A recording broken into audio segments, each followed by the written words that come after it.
भदोही की काली रात, एक शिकायतकर्ता, एक कार और सच को कुचलने की साजिश। भदोही मर्डर मिस्ट्री, सच की आवाज उठी और जिंदगी खत्म। कमलाकांत दुबे केस टक्कर से ज्यादा डरावना है इसके पीछे का अंधेरा। कौन है कमलाकांत दुबे मौत का असली मास्टरमाइंड? सच की कीमत मौत, एक टक्कर जिसने पूरे सिस्टम को कटघरे में खड़ा कर दिया। भदोही की धुंधली रात में सच के लिए लड़ने वाला एक साधारण नागरिक कमलाकांत दुबे अपने मेडिकल स्टोर की शटर गिराकर लौट रहा था, यह जाने बिना कि अंधेरे में कोई उसकी हर गतिविधि पर नजर गड़ाए बैठा है। और कुछ घंटे पहले भ्रष्टाचार के खिलाफ उठाई गई उसकी आवाज किसी के सीने में नुकीली चुभन बन चुकी है।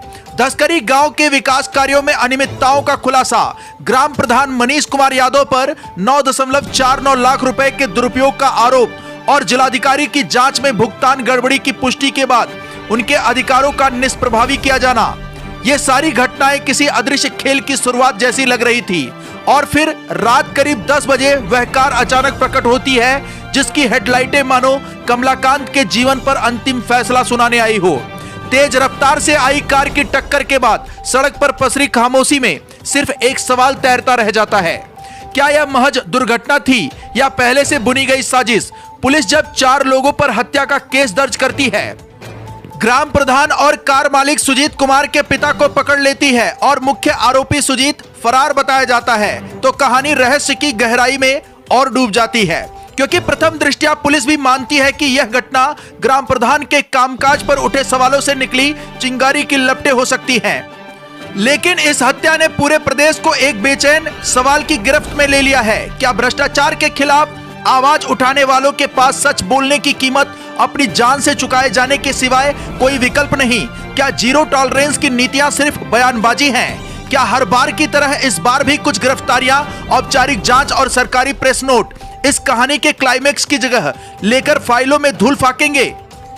यह घटना सिर्फ एक हत्या नहीं बल्कि लोकतंत्र की रीढ़ पर पड़ा गंभीर प्रहार है। एक चेतावनी है उस हर नागरिक के लिए जो मानता है कि सच बोलना उसका अधिकार है। और इस सस्पेंस से भरी व्यवस्था की कमजोरियों को उजागर करती कहानी का सबसे खतरनाक मोड़ यही है कि असली मास्टरमाइंड कौन है। यह सवाल फिलहाल अंधेरे में दबा हुआ है और जब तक सरकार शिकायतकर्ताओं को वास्तविक सुरक्षा देने वाले कठोर कानून नहीं बनाती, प्रशासनिक जवाबदेही मजबूत नहीं करती और भ्रष्टाचार के खिलाफ लड़ने वालों के लिए भरोसेमंद सुरक्षा कवच तैयार नहीं करती, तब तक भदोही जैसी घटनाओं की गूंज बार बार उठती रहेगी, जैसे किसी अधूरी थ्रिलर का वह सीन जिसे देखने वाला हर व्यक्ति उम्मीद करता है कि अगली बार अंत अलग होगा, लेकिन हकीकत में कहानी हमेशा सच को कुचलने की इसी मोड़ पर लौट आती है, जहां छिपे हुए किरदार बंद कमरों की फुसफुसाहटें और सत्ता के साथ मिलकर तय करते हैं कि कौन जिएगा कौन नहीं। और यही वह डरावना सस्पेंस है जो इस कहानी को वास्तविकता का सबसे कड़वा सच बना देता है। जनपद भदोही से सुरेश कुमार मिश्रा के साथ दीपक कुमार मिश्रा की रिपोर्ट। कल रात को 9:25 पे रात्रि में मेरे पिताजी दुकान बंद कर रहे थे। उसी समय मुन्ना लाल यादव के परिवार और मनीष कुमार यादव के परिवार में ही लाल और उनका 2 लड़का आकाश और सुजीत और एक और है जो रिलेशन में आया है, उसकी जानकारी हमें नहीं है। इन लोगों ने शटर बंद करते समय हमारे पिता के ऊपर अर्टिगा कार से उनकी हत्या कर दी, जिसकी सूचना हमने कोतवाली भदोही में दिया। वहाँ प्रार्थना पत्र देके FIR दर्ज हुआ है और मनीष कुमार यादव की गिरफ्तारी हो गई है। अभी और लोग बचे हैं और जिला प्रशासन से मैं निरंतर 3 महीने से लगातार उनसे जान की मारने की धमकी की सुरक्षा मांग कर रहा था। जिला प्रशासन ने किसी तरीके का इस पर कार्रवाई नहीं किया और ना ही किसी तरीके की गंभीरता से विचार किया। आज हमारे पिता की हत्या हो गई है, इसका जिम्मेदार कौन है? जिला प्रशासन है कि कौन है? इसको आज हमें बताना होगा, इसकी पे कार्रवाई करनी होगी, ये मेरी मांग है। जिला यादव हत्या करने वाले कौन है? मुन्ना लाल यादव, मनीष कुमार यादव और सुजीत आकाश एक अज्ञात है। और ये पूरा सहरंग प्रधानी पद से वो घोटाला किया हुआ था, 9,40,00,000 का गबन पाया गया था। मेहीलाल यादव खनन का काम करता है, जिसकी शिकायत के बाद 151 में चालान हुआ। उसी के आक्रोश में आके हमारे पिता की हत्या करा दी गई। जी, ये थाना भदोही क्षेत्र अंतर्गत एक गाँव है दसकरी। वहाँ पर कल रात को करीब 10 साढ़े 10 बजे के बीच में सूचना मिलती है पुलिस को कि वहाँ के ही रहने वाले एक व्यक्ति हैं जिनका नाम कमलाकांत दुबे है और इनकी उम्र करीब कुछ 60 से 70 वर्ष के बीच में है।